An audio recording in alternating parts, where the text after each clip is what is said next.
For 10 years, the murder of Jeanette Moss has remained a mystery. As the case has grown colder, talk has got louder. Theories as to what happened to the much-loved grandmother. Was it a decision to sell some of her jewellery that cost Jeanette her life? You said you thought you knew who killed her. Can you tell us who you were talking about? But I don't know who he is. I don't know what his motive is of saying something like that. There's rarely a day when Derham Moss doesn't ponder what happened to his mum. Well, someone knows something. They just have to, because someone did something unconscionable. Jeanette Moss, or Jenny as friends fondly called her, was on the cusp of 70. A go-getter and social butterfly of Bayside Melbourne, but most importantly, a doting grandmother. I moved overseas when Oscar was actually 1. She said to me, obviously I don't want you to go, but I would never hold you back. Derham's sister, Tara Moss, now lives in London. We spoke to her via Zoom. I mean, it's been 10 years and we still don't know who or why. Tara is still just as traumatised and baffled by what happened in her mother's Middle Park unit. On the floor of the spare bedroom, Jeanette was found with cloth around her neck, which had been torn from the bedsheet. And it would have taken next to no strength to have overpowered her. By virtue of his sister's distance from home, Derham has had to endure every press conference alone, a limelight he never wanted. Now it's officially a cold case, so where else do we go? I owe it to my mum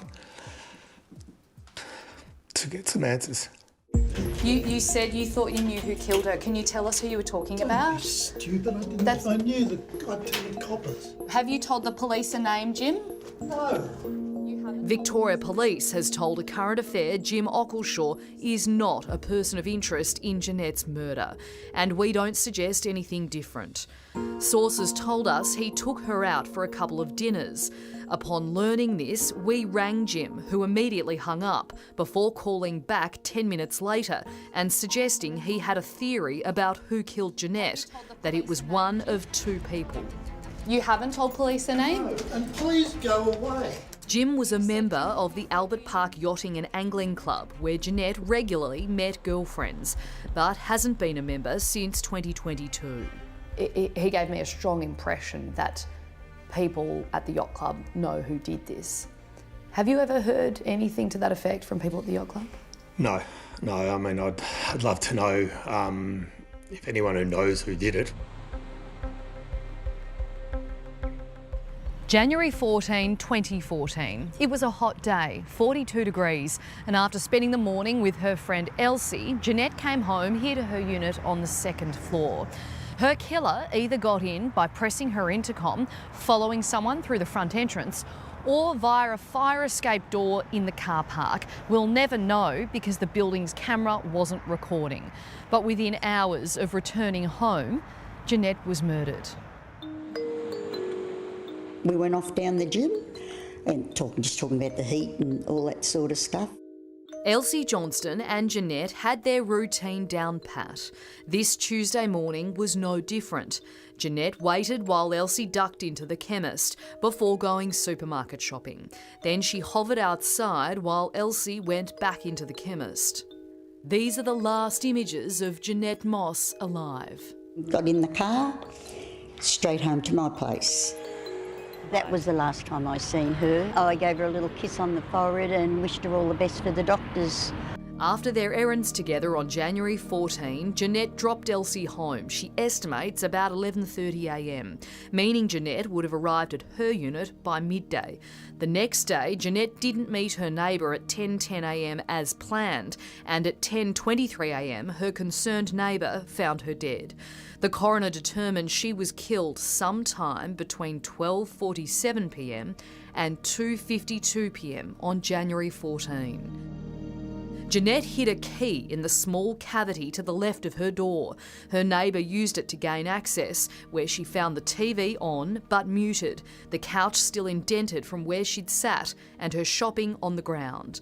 A spanner sits on the kitchen bench. Before she died, Jeanette had spoken about a leak under her sink. The fact that she's left the bench in a mess, the fact that the dishwasher was open, the fact that there's still some beer bottles from the Monday night when we had dinner still there, is strange that she hadn't cleaned up.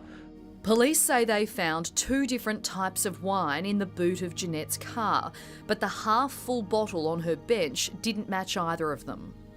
Was she a red drinker or white? White. Did she ever drink red? Not that I know of.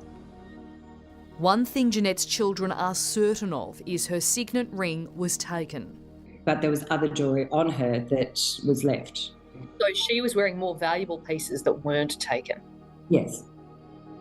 So her 70th birthday was coming up and she was adamant that she was going to pay for all of that. So she was looking at sort of getting some money and selling some jewellery. A short drive from her home, Jeanette sometimes had a drink at the Bay and Bridge Hotel. The then manager told A Current Affair police visited the venue, wanting footage from the days before she died.